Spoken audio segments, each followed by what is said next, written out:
My name is Baba and Mwalimu Baruti. I am a husband, father, teacher, author, and African warrior scholar. Today, I'm going to take a few moments to share with you a brief synopsis on the content of one of my books. Asafo, which deals with warriorhood, particularly with manhood, even though it's not limited in terms of who reads it to African men, because our women need to read it as well so they will know what to look for in a man who's going to be a warrior. I wrote the book because I thought that we needed a more clear definition of what it meant to be an African warrior, a frontline man.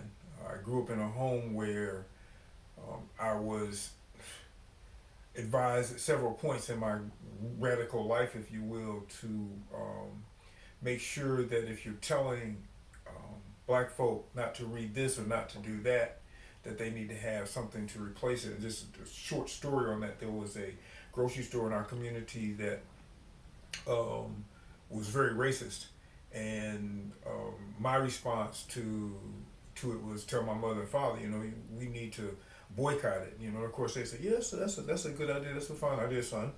But if you're going to do something, if you're going to tell black folk not to shop here, then you have to have a place that has whatever they need that's there someplace else.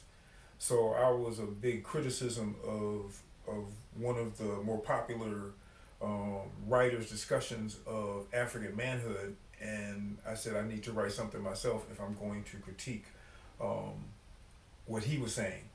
That we have to be very clear on the definition of manhood that fits our needs, that fits the needs of the community, that changes our men and our women into a force that builds us what we need to build, that has a mindset on sovereignty. So in here, I talk about different aspects of manhood, everything from reading to the rites of passage programs that we need to develop and be a part of, to weaponry, to everything in a very general sense, if you will, that's required for African manhood.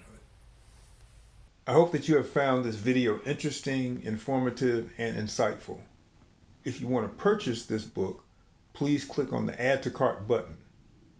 Your purchase helps inspire me to continue writing books for the education of our people and to develop a new generation of African warrior scholars in our African-centered school, the Ankabet Institute. Thank you for your time. Abibi Fahodie.